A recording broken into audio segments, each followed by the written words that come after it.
खूनी दुल्हन। कहानी की शुरुआत होती है एक छोटे से गांव बागरपुर से, जहां हर रात अजीब सी घटनाएं होती थीं। गांव के लोग कहते थे, एक खूनी दुल्हन गांव के पुराने किले में रहती है। उसका नाम सुनते ही लोग डर के मारे थर-थर कांपने लगते हैं। खूनी दुल्हन की कहानी हर किसी की जुबान पर थी, लेकिन उसकी असलियत जानने की हिम्मत किसी में नहीं थी। इस गांव में एक लड़की रहती थी, राधा। राधा एक मजबूत और निडर लड़की थी, जो किसी भी डरावनी कहानी को चुनौती देने के लिए तैयार रहती थी। गांव के लोगों ने जब भी खूनी दुल्हन की बातें की, राधा हंसते हुए कहती, अरे भूत प्रेत सब मनगढ़ंत बातें हैं। अगर सच में कोई खूनी दुल्हन है तो मैं उससे खुद मिलकर आऊंगी। राधा के इस हिम्मत भरे बयान पर गांव के लड़के लड़कियों ने खूब मजाक उड़ाया। किसी ने कहा, भूत देखेगी तो उल्टे पांव दौड़ती नजर आएगी। तो किसी ने कहा, राधा अगर वापस आ गई तो तुझे हमारी तरफ से लड्डू खिलाएंगे। गांव के बुजुर्ग कहते थे, यह खूनी दुल्हन कभी रुक्मणी नाम की लड़की थी। उसकी शादी कई साल पहले जमींदार के बेटे से तय हुई थी, लेकिन शादी के दिन ही दूल्हे ने उसे धोखा देकर किसी और से शादी कर ली। यह सदमा रुक्मणी बर्दाश्त नहीं कर पाई और उसने अपनी शादी के जोड़े में ही आत्महत्या कर ली। उस दिन से उसकी आत्मा खूनी दुल्हन बनकर किले में घूम रही है। वह शादी के जोड़े में ही सजी रहती है और हर उस शख्स से बदला लेती है जो उसकी हवेली में आता है। गांव वालों की बातों से राधा के भीतर जिज्ञासा और बढ़ गई। उसने तय कर लिया कि वह इस खूनी दुल्हन की सच्चाई का पता लगाएगी। उसने अपनी सहेली चंपा से कहा, चंपा, आज रात मैं खूनी दुल्हन से मिलने किले में जाऊंगी। चंपा का चेहरा डर के मारे सफेद पड़ गया। उसने राधा से कहा, क्या पागल हो गई है? वहाँ जाने वाले वापस नहीं आते। राधा ने हंसते हुए जवाब दिया, अगर मैं वापस नहीं आई तो मैं भूत से दोस्ती कर लूंगी। जैसे ही रात के 12 बजे वह चुपके से अपने घर से निकली। रास्ता अंधेरा और डरावना था। चारों तरफ सन्नाटा, बीच बीच में पेड़ों से गिरने वाले पत्तों की सरसराहट और कभी कभी झिंगुरों की आवाज माहौल को और भी डरावना बना रही थी। राधा ने खुद को दिलासा देते हुए कहा, डरने की क्या बात है? अगर खूनी दुल्हन है भी तो मैं उससे पूछूंगी, बहन इतनी गुस्से में क्यों हो? किला बहुत ही बड़ा और भुथा लग रहा था। उसके टूटे फूटे दरवाजे, छतों पर लगे घोंसले और दीवारों पर जाले देखकर किसी का भी दिल दहल जाता। जैसे ही राधा ने किले का दरवाजा खोला, एक तेज हवा का झोंका आया। अंदर जाते ही उसने देखा कि वहाँ हर तरफ धूल और अजीब सी बदबू थी। दीवारों पर लटकी तस्वीरें मानो उसे घूर रही थीं।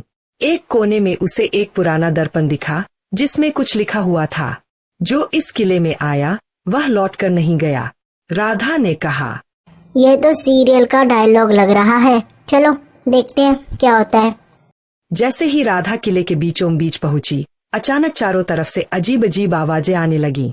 कहीं से ढोलक बजने की आवाज, कहीं से किसी के हंसने की और कहीं से किसी के रोने की। अचानक एक तेज चमक हुई और राधा के सामने एक खूबसूरत दुल्हन प्रकट हुई। उसके हाथों में खून से सनी तलवार थी और उसकी आंखें जलती हुई लाल दिख रही थीं।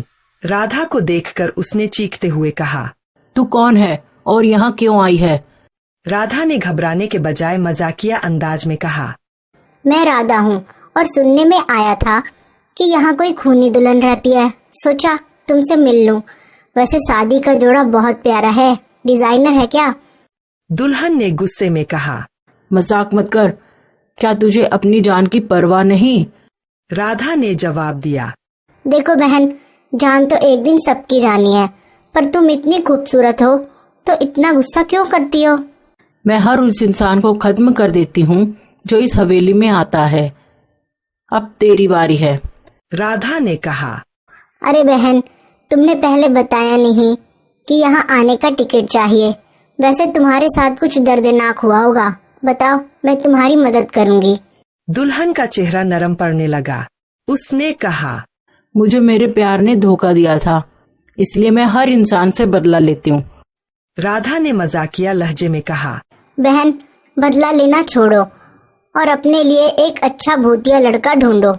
राधा की बातें सुनकर दुल्हन हंसने लगी। तू पहली इंसान है जो मुझसे डर नहीं रही। चल तुझे कुछ खास दिखाती हूँ। फिर उसने राधा को हवेली के तहखाने में ले जाकर एक दरवाजा खोला। अंदर एक बड़ी पार्टी चल रही थी। वहाँ कई भूत, चुड़ैले और प्रेत नाच रहे थे। राधा यह देखकर चौंक गई। राधा ने कहा, वाह बहन, ये तो कमाल की पार्टी है, पर खाना कहाँ है? दुल्हन ने जवाब दिया, यहाँ सिर्फ डर परोसा जाता है।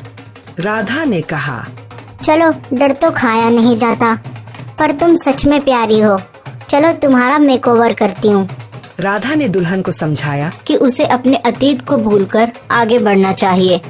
उसने उसे यह भी सिखाया कि गुस्सा छोड़कर वह लोगों की मदद कर सकती है।